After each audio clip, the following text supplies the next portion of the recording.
Gulf രാജ്യങ്ങളിൽ free വിസയിൽ അലഞ്ഞു തിരിഞ്ഞെടുക്കുന്ന ആൾക്കാരെ കുറിച്ച് മുമ്പ് ഞാൻ വീഡിയോ ചെയ്തിരുന്നു. പ്രത്യേകിച്ച് ടാക്സി ഓടിച്ച് ചെറിയ രീതിയിലുള്ള വരുമാനം മാത്രം ലഭിച്ച് എന്നാൽ മാസത്തിലൊരു 1000 ദിർഹംസ് പോലും ഒക്കാത്തതിൻ്റെ പേരിൽ ജീവിതത്തിൽ കടം കള്ളിയും കയറി പ്രശ്നങ്ങളായി ജീവിക്കുന്ന അവരുടെ കുടുംബം നാട്ടിൽ കഷ്ടപ്പെടുന്ന യുവാക്കളെക്കുറിച്ച് ഞാൻ വീഡിയോ ചെയ്തു. മാഷാ അല്ലാഹ് ഫേസ്ബുക്കിൽ 1.5 ലക്ഷം ആൾക്കാരെ വീഡിയോ കണ്ടു. യൂട്യൂബിൽ തന്നെ 60,000 ആൾക്കാർ കണ്ടു. ഒരുപാട് ആൾക്കാർ എന്നോട് പറഞ്ഞു മാഷാ അല്ലാഹ് ആ ഒരു ഉപദേശം ഞങ്ങൾക്ക് വളരെയധികം ഉപകാരപ്പെട്ടു. ഞങ്ങൾ ഇന്ന് അനുഭവിക്കുന്ന പല ദുരന്തങ്ങളുടെയും ജീവിത പ്രശ്നങ്ങളുടെയും ആത്യന്തിക കാരണം മര്യാദയ്ക്കൊരു ജോലി ഇല്ലാത്തതാണെന്ന് മനസ്സിലായി. അതുകൊണ്ട് പല ആൾക്കാരും അറബ് വീടുകളിൽ ജോലിക്ക് കയറി, പല ആളുകളും കമ്പനികളിൽ ജോലിക്ക് കയറി. ഒരു 10-20 ആളെങ്കിലും എൻ്റെ ഒരു വീഡിയോ കൊണ്ട് ഒരു ലൈഫിൽ നല്ല തീരുമാനം എടുത്തത് ഭയങ്കര സന്തോഷമായി. ഇന്ന് ഞാൻ പറയാൻ പോകുന്ന കാര്യം, ഇതുപോലെ ഫ്രീലാൻസ് വിസയിൽ വന്നിട്ട് ഒരു കൃത്യമായൊരു ജോലിക്ക് പോവാതെ അവിടെയും കൂടി തട്ടിത്തിരിഞ്ഞ് അല്ലറ ചില്ലറ ജോലികൾ ചെയ്ത് ഇങ്ങനെ കാലം കഴിക്കുന്ന യുവാക്കളായ ആൾക്കാരിന് ഒരുപാടുണ്ട്.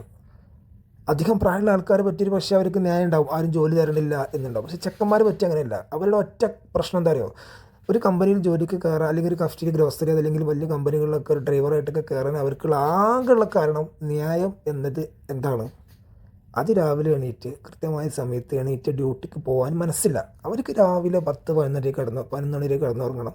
രാത്രി എല്ലാവിധ കുതിരവട്ടം കഴിഞ്ഞ് 2 മണി 3 മണി വരെ ഇങ്ങനെ അലഞ്ഞിരിഞ്ഞ് നടന്ന് കിടന്നുറങ്ങണം. ഇതാണ് അവരെ ആവശ്യം. അതിന് തടസ്സമാകുന്ന ജോലിയാണെങ്കിൽ ജോലി പോലും അവർ ജോലിക്ക് കയറാതെ ഇങ്ങനെ അല്ലറ ചില്ലറ പണികളായിട്ട് കഴിഞ്ഞ് പോകാം. ഒരു കാര്യം പറയട്ടെ മക്കളെ, നിങ്ങൾ ഡ്രൈവിംഗ് ലൈസൻസ് ഉണ്ടെങ്കിൽ അറബ് വീട്ടിൽ ജോലി ചെയ്യുന്നതിന് ഒരു മടിക്കണ്ടേട്ടാ. കാരണം ഞാൻ ആ വീഡിയോക്ക് താഴെ ഒരുപാട് ആൾക്കാർ പറഞ്ഞത് അറബ് വീട്ടിൽ ജോലിയെ പോലെ നല്ലൊരു ജോലിയില്ല. നല്ലൊരു അറബി ആണെങ്കിൽ തീർച്ചയായിട്ടും നല്ല സൗകര്യങ്ങൾ, നല്ല വീട്, ഭക്ഷണം, എല്ലാ സമയത്ത് എല്ലാ റാഹത്തിൽ അധ്വാനിച്ച പൈസ, കിട്ടുന്ന പൈസ സേവ് ചെയ്യാനുണ്ടാകും എന്ന് പറയുന്ന ഒരുപാട് ആൾക്കാരുണ്ട്. അറബ് വീട്ടിൽ ജോലിക്ക് പോകാൻ മടിക്കുന്ന ആൾക്കാരുണ്ട്. ഞാൻ പറയുന്നത് അതിൻ്റെ ഒന്നും ഒരു ആവശ്യമില്ല. നിങ്ങൾ നല്ലൊരു അറബ് വീട്ടിലാണെങ്കിൽ കയറി കഴിഞ്ഞാൽ അവരിങ്ങനെ വിളിക്കും, എല്ലാ സമയത്തും വിളിക്കുമനുസരിച്ച് മറുപടി പറഞ്ഞാൽ മതി. കാര്യങ്ങൾ മാനേജ് ചെയ്യാൻ പറ്റുകയാണെങ്കിൽ നല്ലത് അറബി കമ്പനി വിസയേക്കാളും നല്ലത് അറബി വീട്ടിലെ ജോലിയാണ് എന്ന് പല ആൾക്കാരും അഭിപ്രായപ്പെട്ടിട്ടുണ്ട്. ഇനി കമ്പനികളിൽ ഡ്രൈവറായി ജോലി ചെയ്യാനുള്ള മെച്ചം എന്താ വെച്ചെങ്കിൽ, ഗവൺമെൻറ് ലീവുള്ള സമയത്തൊക്കെ നമുക്ക് ലീവ് ഉണ്ടാവും. കൊല്ലത്തിൽ തീർച്ചയായിട്ടും ഒരു ടിക്കറ്റും കാര്യങ്ങളും ലീവ് സാലറിയും കാര്യങ്ങളും ഉണ്ടാവും. ഫാമിലി കൊണ്ടുവരാൻ സൗകര്യമുള്ളവർക്ക് അങ്ങനെ കൊണ്ടുവരും ചെയ്യാം. സാലറി കാര്യങ്ങൾ കൃത്യമായിരിക്കും. എല്ലാം കൊണ്ടും സന്തോഷമാണ് കമ്പനി ജോലികൾ. അപ്പോൾ അങ്ങനെ കമ്പനി കയറുന്നതിനൊരു മടിക്കേണ്ട ആവശ്യം. ഇനി അങ്ങനെ ഒന്നും കമ്പനി ജോലി കിട്ടുന്നുണ്ടെങ്കിൽ അറ്റ്ലീസ്റ്റ് എവിടെയെങ്കിലും ഒന്ന് ഉറച്ചു നിന്നിട്ട് ഒരു വലവുബി എന്താ പറയുക, ദിർഹം എന്ന് പറഞ്ഞ പോലെ കിട്ടുന്നത് കൃത്യമായി മാസത്തിൽ കിട്ടുന്നുണ്ടെങ്കിൽ അത് കാരണം നിങ്ങളുടെ ലൈഫിൽ വരുമാനം ആദ്യം നമ്മൾ ചെയ്യേണ്ടത്, വരുമാനം ഉണ്ടാക്കുന്നതിനെക്കാട്ടിയും കടം പെരുകാതിരിക്കാനുള്ള വഴികളാണ് ആദ്യം ആലോചിക്കേണ്ടത്. അപ്പോൾ എന്ത് ചെയ്യുക, കൃത്യമായൊരു ശമ്പളം ഉണ്ടെങ്കിൽ കൃത്യമായി വീട്ടിൽ പൈസ അയച്ചു കൊടുക്കാൻ പറ്റും. വീട്ടിൽ അടുപ്പ് പുകയും. അല്ലെങ്കിൽ ഒരു മാസത്തിൽ 1-ാം തീയതി വെച്ചു, അടുത്ത മാസം 15-ാം തീയതി, പിന്നെ 30-ാം തീയതി, ഇങ്ങനെ പെൺകുട്ടികളെങ്ങനെ കഷ്ടപ്പെടുത്തി നാട്ടിൽ ഭാര്യമാർ അല്ലെങ്കിൽ ഭർത്താവില്ലാത്തതിൻ്റെ പ്രയാസങ്ങൾ, അതോടൊപ്പം സാമ്പത്തികമായിട്ട് ഈ ഭർത്താവിൻ്റെ ഈ വായുന്ന കളി കാരണം ജീവിതം ഉഴന്നു പോയ ഒരുപാട് പാവപ്പെട്ട പെൺകുട്ടികൾ നാട്ടിൽ ഭാര്യമാരുണ്ട്. ഞാൻ പറയുന്നു, അതില്ലാണ്ടിരിക്കാൻ നിങ്ങളങ്ങനെ കൃത്യമായി ജോലിക്ക് പോകുന്നില്ലെങ്കിൽ നിങ്ങളെ ആറ്റിറ്റ്യൂഡ് ഒന്ന് മാറ്റുക. പ്രത്യേകിച്ച് ആരോഗ്യമുള്ള സമയത്ത് നമ്മൾ ജോലി ചെയ്താൽ 50 വയസ്സും 55-60 വയസ്സായി കൈയും കാലും വേദനയായി നടക്കുന്ന സമയത്ത് നമുക്ക് എന്തെങ്കിലും കയ്യിൽ 2 റുപ്യ ആണെങ്കിൽ ആരോഗ്യമുള്ള സമയത്ത് അധ്വാനിക്കണം. ഈ ലോകത്ത് ജനിച്ച് വീണ ഓരോ ആണും അവരെ കുടുംബത്തെ നോക്കാനുള്ള അധ്വാനിക്കാൻ അതേ നമുക്ക് എന്തുള്ളൂ, അത് ചെയ്താലേ നമുക്ക് അത് ചെയ്യുകയേ നമ്മളെ മുന്നിൽ പരിഹാരമുള്ളൂ. ഇങ്ങനെ അലഞ്ഞിരിഞ്ഞ് ഒഴിഞ്ഞു മാറി എന്നൊരു കാര്യമില്ല. അപ്പോൾ നമ്മൾ പറയും, സ്ത്രീ ആയിപ്പോയാൽ പ്രസവിച്ചേ പറ്റുമെന്ന് പറഞ്ഞ പോലെ ആണായിപ്പോയാൽ കുടുംബത്തെ നോക്കി വളർത്തി അവരെ അതിനുള്ള പൈസ ഉണ്ടാക്കിയേ പറ്റുള്ളൂ. അപ്പോൾ അതിന് വേണ്ട കാര്യങ്ങളൊക്കെ ചെയ്യണം.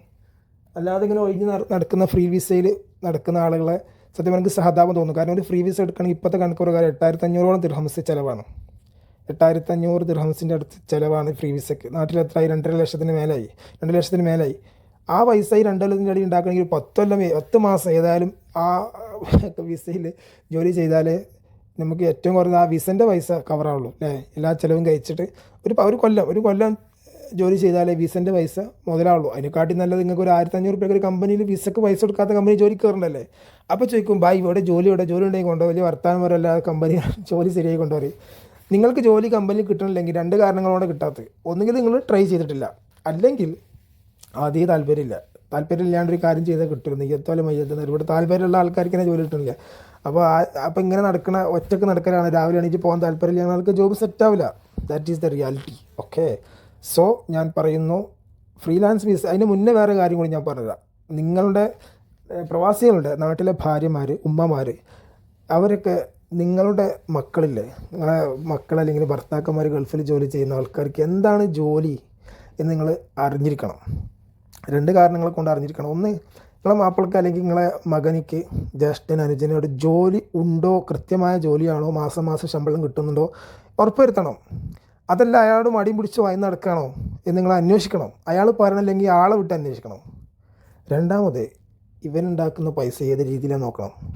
പല രീതിയിൽ ആൾക്കാരോട് പൈസ ഉണ്ടാവും, പല രീതിയിൽ. എനിക്കെൻ്റെ നാവ് കൊണ്ട് യൂസ് ചെയ്യാൻ പറ്റാത്ത പല വാക്കുകളും പറയേണ്ടി വരും എന്നുള്ളത് കൊണ്ട് ഞാൻ ഇവിടെ പറയണില്ല. അങ്ങനെ ഉണ്ടാക്കുന്ന പൈസ കൊണ്ട് കള്ള് വിറ്റും ഒക്കെ ആൾക്കാർ പൈസ ഉണ്ടാക്കുന്ന ആൾക്കാരുണ്ടാവും. അങ്ങനെ ഉണ്ടാക്കുന്ന പൈസ നാട്ടിൽ അയച്ചു കൊടുത്ത് കുട്ടികൾക്ക് കൊടുത്താൽ ആ കുട്ടികൾ ഉറപ്പായിട്ട് വഴികാടില്ല, ഒരു സംശയമില്ല. എത്രയോ അനുഭവങ്ങൾ അങ്ങനെ ഉണ്ട്. അപ്പോൾ അങ്ങനെയാണോ എൻ്റെ ചങ്ങായി പൈസ ഉണ്ടാക്കേണ്ടത്, മോന് പൈസ ഉണ്ടാക്കേണ്ടതെന്ന് നാട്ടിൽ അന്വേഷിക്കണം. അല്ലാതെ പൈസ ഇങ്ങനെ വരുന്നുണ്ട് കണ്ട ഓക്കെ, അങ്ങനെയല്ല. അത് അന്വേഷിക്കൽ എല്ലാ വീട്ടുകാർക്കും ബാധ്യസ്ഥത ഉണ്ടെന്ന് മനസ്സിലാക്കുക. അടുത്ത പ്രധാനപ്പെട്ട പോയിന്റ് വെച്ചെങ്കിൽ, ഇങ്ങനെ നടക്കുന്ന ആൾക്കാരെ സംബന്ധിച്ച് ഇവരുടെ പാസ്പോർട്ട് ഒരു പക്ഷേ അവരെ അർബാക്കന്മാരെ കയ്യിലേക്കായിരിക്കും. എന്നാൽ ഈ പൈസ കൊടുത്തതിന് ശേഷം പാസ്പോർട്ട് കൊടുക്കുള്ളൂ. എന്നൊരു സ്വാതന്ത്ര്യം നമ്മൾ പറയുന്നെങ്കിലും പ്രത്യക്ഷമായിട്ടുള്ള സ്വാതന്ത്ര്യമുള്ളൂ. അല്ലാതെ നമുക്ക് ഫിനാൻഷ്യൽ ഫ്രീഡം ഒരിക്കലും ഉണ്ടാവില്ല. ഞാൻ പറഞ്ഞുകൊണ്ട് വന്നത്, യഥാർത്ഥ ഫ്രീഡം എന്ന് പറഞ്ഞാൽ ഫിനാൻഷ്യൽ ഫ്രീഡമാണ്. അല്ലാതെ നമ്മളാരും ഫോം വിളിക്കാനില്ലാത്ത അവസ്ഥയല്ല ഫ്രീഡം എന്ന് പറഞ്ഞാൽ. നമ്മളെ സമ്പത്തില്ലായ്മ, പൈസ ഇല്ലാത്തത് കൊണ്ടുള്ള ഒരു പാരതന്ത്ര്യം, ഒരു ലോക്ക് ലൈഫിൽ വരാണ്ട് നമ്മൾ 2 കയ്യും കാലും ചെങ്ങല കിട്ട അവസ്ഥക്കാരും. അതിനേക്കാൾ വലുതല്ല രാവിലെ എണീറ്റ് പോവുക, അല്ലെങ്കിൽ നമ്മൾ ഒരു അർബാബ് എപ്പോഴും വിളിക്കുക എന്നുള്ളത്. ശ്രദ്ധിച്ചാൽ മതി. അപ്പോൾ ഞാൻ ഈ പറഞ്ഞ കാര്യം ഉൾക്കൊണ്ടുകൊണ്ട് കൃത്യമായി ജോലിക്ക് പോകാതെ വിസിറ്റ് വിസയിലും അങ്ങോട്ടും കൂടി വഴി നടക്കുന്ന ആൾക്കാരുണ്ടെങ്കിൽ ചിന്തിക്കുക, ഏതെങ്കിലും കമ്പനിയിൽ കുറഞ്ഞ പൈസക്ക് വേണ്ടിയിട്ടാണെങ്കിലും ഉള്ള ജോലി കൃത്യമായി ചെയ്താൽ വർക്കത്തുണ്ടാവും. ഒരു സംശയമില്ല. നമ്മൾ താല്പര്യത്തോടു കൂടി ചെയ്യുക, തീർച്ചയായിട്ടും പുരോഗതി ഉണ്ടാവും, വർക്കത്തുണ്ടാവും. അതോടൊപ്പം സൈഡായിട്ട് എന്തെങ്കിലും ചെയ്യാൻ പറ്റുന്നുണ്ടെങ്കിൽ ചെയ്യാം. എന്നല്ലാണ്ട് കാലം കഴിക്കാതെ, സമയം കഴിക്കാതെ, ചുമ്മാ നല്ല കാലം ആരോഗ്യം അവിടെയും കൂടിയും കളയാതെ ചിന്തിക്കുക, രക്ഷപ്പെടുക.